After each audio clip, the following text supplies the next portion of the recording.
प्रणाम गुरुजी। खुश रहो बेटा। गुरुजी बस कुछ संदेह थे तो उसके लिए मैं आ गया यहाँ पे। ठीक किया। और ये था कि मैं मतलब गुरुजी की तलाश में था बहुत पहले से। ठीक किया बेटा। तो एक वक्त था 10 मार्च 2021, तो महाशिवरात्रि का समय था। तो मैंने उस दिन वैसे ही फास्ट रख लिया था और रात के वक्त मतलब कि स्टार्टिंग में ही ना शिव जी का सॉन्ग सुन रहा था। तो बीच में क्या होता कि आपका भी एक वीडियो आ गया था। तो उस वीडियो में जैसे मैं देखा कि बहुत सारे प्रेत वाली माताएं थी और वो दौड़ रही थी और आप अकेले चल रहे थे। तो मेरे को पहले लगा कि कौन से बाबा जी हैं अकेले, इस तो फिर मैंने हटा दिया, बोला भूत प्रेत का है ये नहीं देखना है। पर यह है कि जब मैं वीडियो देखता हूँ मतलब बहुत सारी चीज़ें, तो आचरण भाव सारी चीज़ें तो मुझे बहुत सब कुछ सही लगता है, अलग ही लगता है। ठीक है, वैसे मतलब कईयों के मैंने सुने हैं प्रवचन बहुत अच्छे होते हैं लोगों के, पर आचरण में उतना नहीं दिखते हैं। आप अनुभव नहीं है, प्रमाण नहीं है। हाँ, आपके वाले में तो अभी भी बैठ के मैं यही सिर्फ देख रहा हूँ कि क्या हो रहा है।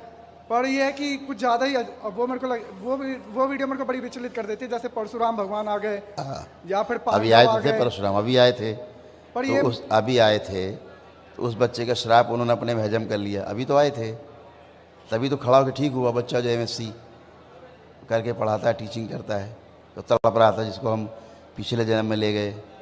पिछले जन्म में स्त्री था। बहुत ज़्यादा ही आश्चर्य ऐसा लगता है कि ये कैसे, ये मुझे तो दिखता नहीं, तो मैं जिसको जानता नहीं मैं मानूँ कैसे, ये थोड़ा अजीब लगता है मेरे लिए। ये बेटा शिव का दरबार है, तो शिव के सारे भक्त और शिव के सारे शिष्य सृष्टि में जितने भी हैं वो सभी यहाँ उपस्थित हैं और सदा उपस्थित रहेंगे। इसीलिए आप क्षण में ठीक होते हो। इसीलिए आपका 25 साल का, 30 साल का, 50 साल का जो कष्ट है, जो कभी गया नहीं, जाता नहीं, दरबार में क्षण में गायब हो जाता है। इसीलिए गायब होता है कि शिव का दरबार है, ये गुरुओं का दरबार है, पूर्ण गुरु का दरबार है ये। मैं पहले सोचता था गुरुजी की जो पूर्ण गुरु हैं वो तो दिखेंगे ही नहीं, क्योंकि वो तो छुपे हुए होंगे। अभी यूट्यूब पे देखा तो मेरे को यकीन नहीं होता कि ऐसे भी दिख सकता है कोई। और दूसरी चीज़ ये है कि जैसे आपने कहा कि कष्टों को ख़त्म कर देना और ये सब चीज़ें, तो मेरे ख्याल से कर्म को तो भोगते रहना भी चाहिए ना, ताकि वो कट जाए। या फिर कर्म जैसे कि आपके माता पिता हैं। हाँ है। माँ को या पिता को कैंसर हो जाए जी, ठीक ना करे भगवान, लेकिन हो जाए मान लो, जी जी, आप क्या चाहोगे? माता पिता अच्छे हो जाएं या कर्म भोग करके भोग के मर जाएं? जो ईश्वर की इच्छा हो। आप चाहे तो मर जाए माता पिता? मैं कुछ नहीं चाहता, मेरा को अपने हिसाब से कुछ नहीं चाहिए। परिवार में हो तो इतना हाँ, निकृष्ट हो जाओगे, वैसे जरूर इतने निकृष्ट और इतने वो बन जाओगे सेल्फिश कि कुछ सोचोगे नहीं माता पिता जिन्होंने पैदा किया आपको। नहीं, उनके लिए अपने तरफ से प्रयास पूरा करूंगा। करोगे ना? क्यों करोगे? प्रयास पूरा करूंगा। क्यों करोगे? मेरा कर्तव्य है। गलत हो गया ना यहाँ, अब आ गए ना वही कि कर्तव्य है हमारा। ठीक है, तो अगर बात सोचा रहे तो माता पिता कर्म हो गए, मर जाए, क्या लेना देना, क्यों करे कर्तव्य? वो तो कर्म हो गए उनका, ऐसा तो नहीं सोचते। फिर हम क्या करते हैं? अपना कर्तव्य निभाते हैं कि किसी तरह से अच्छे हो जाए, करते हैं। तो ये दरबार आपके कर्म भोग जो है निष्क्रिय कर देता है, तो आप उन कष्टों से बच जाते हो इस शरीर यात्रा के लिए। और गुरुजी निष्क्रिय करने से तो अगले जन्म के लिए बिल्कुल बचा हुआ है, जाएगा। बिल्कुल आपके कर्म भोग हैं, आप भोगना पड़ेगा, अगले जन्म भोगेंगे आप। तो क्या इसी जन्म में भोग लेना ही तो अच्छा होगा? उसी के लिए दीक्षा है। दीक्षा के द्वारा आप अपने कर्म भोगों निष्क्रिय जो किए हैं हमने, उन्हें नष्ट कर सकते हैं अपने तपोबल से। नष्ट कर सकते हैं उस चीज को, अपने तपोबल से नष्ट कर सकते हैं। इसीलिए दीक्षा है कि अगले जन्म का ना बचे, अगला जन्म मिले ही ना, लेना ही ना पड़े, उसी के लिए दीक्षा है। इसीलिए हम यानी दरबार आपका भूतकाल और भविष्यकाल दोनों देखने बंद कर देता है। दोनों अभी चेक किया था आपने, अभी चेक कराया था, अनुभव कराया था अभी मैंने आपको। जी, जी, जी। तो ना भूतकाल देख पाए ना भविष्य देख पाए, वर्तमान में रह गए। यही ध्यान है, यही एक रास्ता है मुक्ति का, 84 लाख योनि से मुक्ति का। अगर आप नित्य वर्तमान में बने रहें तो हो गए आप ध्यानी, आप बन गए वशिष्ठ मुनि, हो गए विश्वामित्र। और क्या विश्वामित्र थे और क्या थे परशुराम? नित्य वर्तमान में बने रहते थे। वही ऋषि का काम है, वही मुनियों का काम है, वही तपस्वियों का काम है। आप नित्य वर्तमान में नहीं रह पाते, या तो भूतकाल में रहते हैं या टेक ऑफ कर जाते हैं, भविष्य चले जाते हैं। यही तो सांसारिकता है। इसी से मुक्ति ध्यान है, इसी से मुक्ति मोक्ष है, यही दुखों से मुक्ति का कारण है। जब भूतकाल के बारे में आप सोचते हो तो पीड़ा होती है, भविष्य के बारे में सोचते हो तो चिंता होती है। कोई अच्छा मिलता है कुछ इससे? अच्छा नहीं मिलता कुछ। कहाँ अच्छा होता है? वर्तमान में रहना। ठीक है, तो आपको दरबार वो शक्ति भी देता है, साधना में आपको आगे बढ़ाता है, ताकि अपने कर्म भोगों को आप स्वयं ही नष्ट कर सकें, ताकि आपको अगला जन्म ही न लेना पड़े। और अगला जन्म तभी नहीं होगा जब तक आपके कर्म भोग सब निष्क्रिय जो पड़े हैं नष्ट नहीं हो जाएंगे सारे, तब तक आपके जन्म होते रहेंगे बार बार। और जैसे ही आपके सारे कर्म भोग आपके तप से नष्ट हो जाएंगे, अगला जन्म खत्म, मुक्ति, वही मोक्ष है। गुरुजी, जैसे मैं गीता पढ़ता हूँ तो गीता में तो ऐसे दो चीज़ें सुनने में आती है, एक सांख्य योग, एक कर्म योग। तो ये दोनों में से एक ही पथ चुनना होता है। मुझे समझ ही नहीं आता कि ये दोनों है क्या और मैं कौन सा चुनाव कर रहा हूँ। देखो, किताब में जाओगे तो फंस जाओगे। आप किताब में जाओगे, गीता हो, रामायण हो, कोई भी ग्रंथ हो, उपनिषद हो, शास्त्र हो, पुराण हो, इनमें आप जाओगे फंसोगे। हमेशा ध्यान रखना। तो इनमें जाऊँ ही ना? नहीं नहीं, जाओ, हम बता रहे हैं जो हमें थोड़ा सा पता है वहाँ से चर्चा कर रहे हैं। हम कोई पूर्ण गुरु तो है नहीं, ठीक है, हम भी तुम्हारे जैसे हैं। अभी तुम यहाँ बैठ जाओ, एक ही बात है हमारे लिए। तुम यहाँ बैठो, हम वहाँ खड़े हो जाएं, एक ही बात है। हम कोई भगवान थोड़े ना है, हम कोई गुरु थोड़े ना है। पर गुरुजी आप पहले सीढ़ी है ना, आपके जाए तो हम आगे जा ही नहीं सकते। नहीं, क्यों नहीं जा सकते यार? मैंने इतना एनालाइज किया कि ईश्वर ईश्वर पुकारने से भी पहले ईश्वर एक सहारे के लिए भेज देते कि ये है, तो उसके माध्यम से ही दूसरे तीसरे चरण तक पहुंच सकते हैं। किताबों की बात, आपने गीता की बात की। हाँ। किताब पढ़ करके मोक्ष पाना सपना है, ये हो नहीं सकता कभी। किताब पढ़ने के बाद आप भ्रमित रहेंगे, ठीक है। जितने भी दर्शन हैं आप सब पढ़ डालो, आप दुनिया के सबसे भ्रमित इंसान बन जाएंगे। हाँ। क्या करें समझ नहीं आएगा। हाँ हाँ। ठीक जी फिर क्या आवश्यकता पड़ेगी ये गुरु की कि क्या करें। जी। तो अगर वही काम पहले कर लिया जाए, ग्रंथ पढ़ के भ्रमित हुआ जाए, उसके पहले बिना ग्रंथ पढ़े ही हम गुरु से रास्ता पूछ ले भैया, ठीक है, हम नक्शा वक्शा खोल के देखें किधर जाना है, 1 घंटा लगाएं। उससे अच्छा राहगीर कोई खड़ा है, मिल गया, भैया किधर जाएं बता देगा, आगे जाके बाएं मुड़ जाओ, काम खत्म हो गया, वो गुरु हो गया। उस समय 1 घंटा बच गया, तो शरीर यात्रा बच गई। तो किताब पढ़ करके मुक्ति का मार्ग नहीं मिलता, मोक्ष नहीं मिलता, भटकाव मिलता है। आप किताब पढ़ करके अच्छे कार्य कर सकते हो, अच्छे काम कर सकते हो, आप अच्छे बन सकते हो, लेकिन मुक्ति पा जाओगे ये असंभव है। मुक्ति मिलती है आपके अनुभव से, और किताब से आपको सिर्फ सूचना मिलती है, ठीक है। क्या मिलती है? सूचना मिलती है, इन्फॉर्मेशन मिलती है। तो इन्फॉर्मेशन में और नॉलेज में बुनियादी फ़र्क है। जो इन्फॉर्मेशन है वो उधारी का है, और जो नॉलेज है वो हमारी अपनी संपत्ति है, ठीक है। और जो हमारी संपत्ति है, हमारे ज़िंदा रहते भी, शरीर छोड़ देने के बाद भी ये संपत्ति साथ रहती है। सूचनाएं सब छूट जाती हैं, भाषाएं छूट जाती हैं, यादें सब बेकार की छूट जाती हैं, रिश्ते नाते छूट जाते हैं, लेकिन हमारे अनुभव जो है सत्य के हमारे साथ रहते हैं। वही जन्म जन्मांतर बढ़ते रहते हैं धीरे धीरे, और एक समय ऐसा आता है किसी जन्म में जब आप इनलाइटेंड हो जाते हैं, ठीक है। जैसे हमारे बच्चे में हमारे दरबार में ये तमाम बच्चे हैं, सब खड़े हैं, ये सब बैठे हैं, ये सब देखते हैं सूक्ष्म जगत को।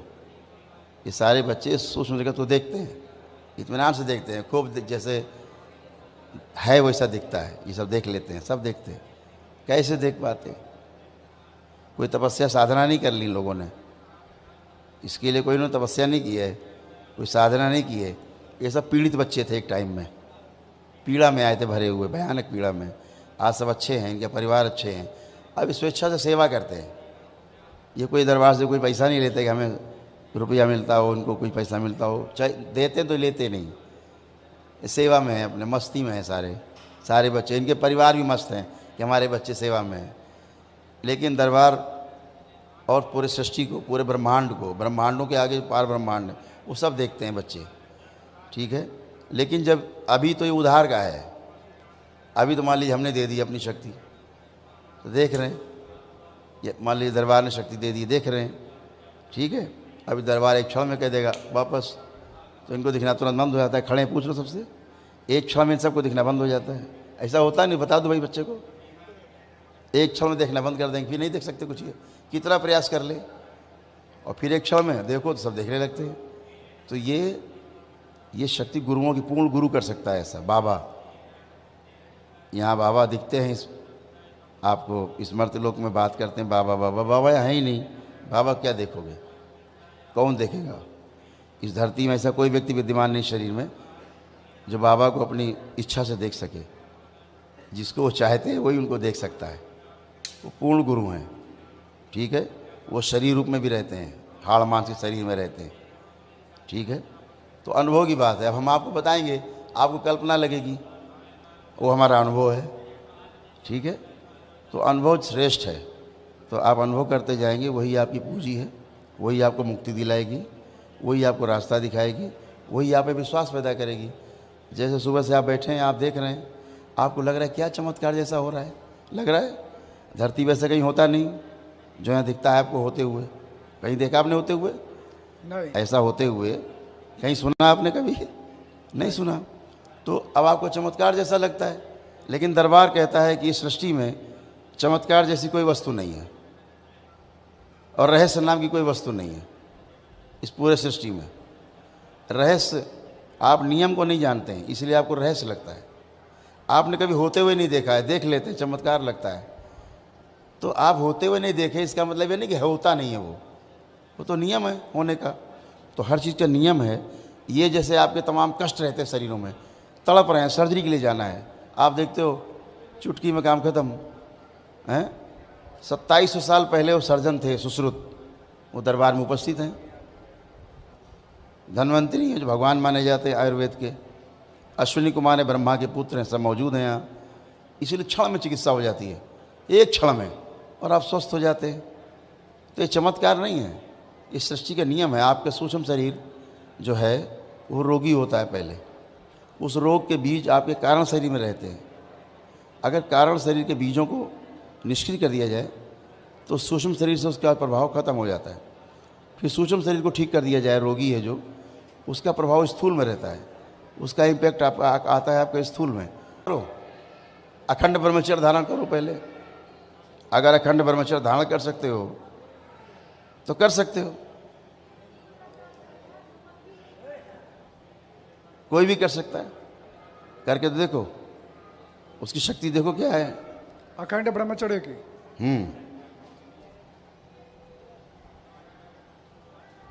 क्या होता है अखंड ब्रह्मचर्य?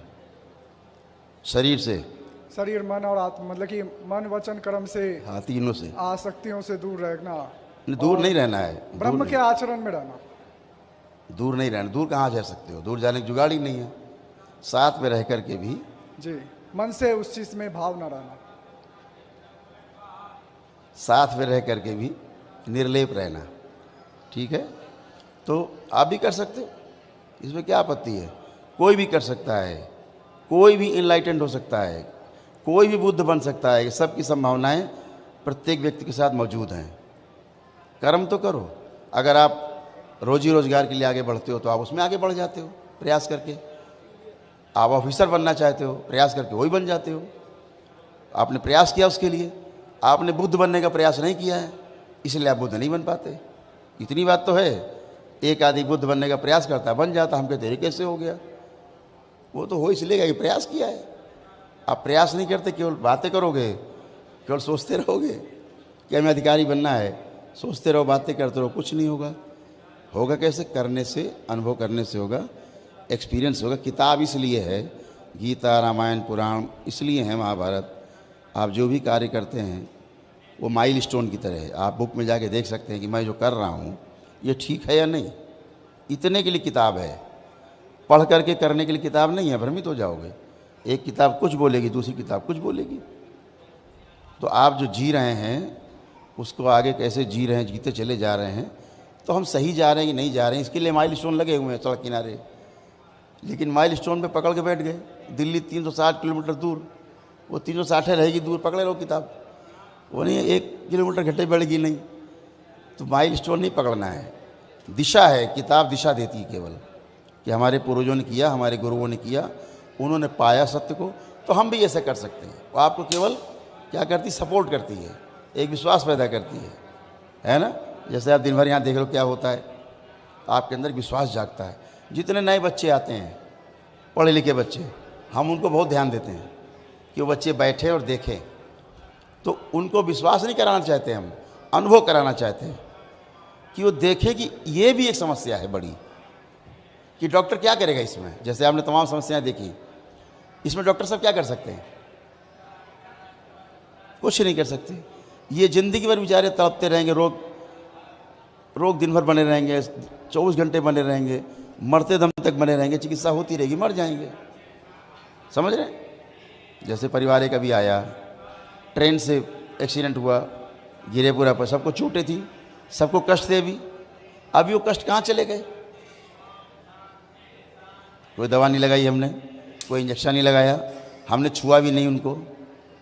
20 फीट दूर खड़े हो हमसे आप 20 फीट की दूरी पर खड़े हो, कैसे चले जाते हैं रोग और कष्ट? क्योंकि ये रोग और कष्ट सारे नकली हैं, इसलिए चले जाते हैं, है ना। दूसरों के रोग और कष्ट हैं, पितरों के हैं, जो आश्रित शक्तियाँ रहती उनके हैं, जो जैसे मरा है, मृत्यु के समय के जो उसके अनुभव हैं वो उसके साथ गहरे में छपे हुए, वो आप में छप जाते हैं, आपके साथ रहने के कारण उनकी स्मृतियाँ रहती हैं। आप वैसे ही बन जाते हो रोगी, स्मृति निकाल दो, आप निरोगी हो जाते हो। इसमें कौन सा चमत्कार है? ये तो विज्ञान है। बस इस विज्ञान को समझने की कोशिश नहीं की जा रही है। तो इसका अर्थ ये नहीं कि विज्ञान नहीं है, वो तो है ही, इसमें लेकिन कोई चमत्कार नहीं है। ठीक है, कहाँ तक पढ़ाई की आपने? मैंने गुरुजी मैंने बीकॉम किया है, और वैसे मैं पढ़ाता हूँ मैथ, साइंस, इंग्लिश बच्चों को, थोड़ा बहुत बढ़िया काम है, अकेडमी को में पढ़ाता बहुत बढ़िया काम है। शिक्षा कैसी भी हो, शिक्षक का काम बहुत जिम्मेदारी का है। सबसे बड़ा काम, हम पढ़ लिख के हम भी शिक्षक बनना चाहते थे, नहीं बन पाए, रह गए, फोकट काम घूम रहे हैं। नहीं तो जो शिक्षक होते कई। आप तो अलग ही गुरु देव बने हो और कह रहे हो शिक्षक बनना है। खुश रहो बेटा, कोई कष्ट हो बताओ? नहीं, कोई कष्ट नहीं है। खूब खुश रहो, मस्त रहो। कहाँ रहते हो आप? मैं दिल्ली में, शालीमार विलेज। दिल्ली में रहता हूँ, शालीमार गांव। अच्छा, खुश रहो बेटा, खूब स्वस्थ रहो, प्रसन्न रहो। अच्छा गुरुजी, आगे के लिए आपके हिसाब से क्या आज्ञा रहेगी? कुछ आप आज्ञा करना चाहें, अगर हमारे जीवन को देखकर अगर आपके अनुभव से कुछ लगे, कुछ आप मार्गदर्शन कर सकें। हमेशा उधार की चीज़ नहीं लेनी चाहिए। अपने अंदर जो हमारा, जहाँ रुचि है हमारी, पहले ढूंढो कि हमारी रुचि किस में है। अपनी रुचि को जो है वही पेशा बनाओ। जैसे आपकी रुचि चित्रकारी है, चित्रकारी करना, तो फिर आप सोचो चलो टीटी बन जाते रेलवे में, आप कभी सुखी नहीं रहोगे, आप तृप्त नहीं रहोगे। तो चित्रकारी को पेशा बना लो, उसी को दाल रोटी के जरिया बना लो, तो सेटिस्फैक्शन भी हो गया, व्यवसाय भी हो गया। तो जो आपकी रुचि है उस पर ध्यान दीजिए। जब रुचि रहती तो आप ज़्यादा समझते हो। ठीक है, खुश रहो।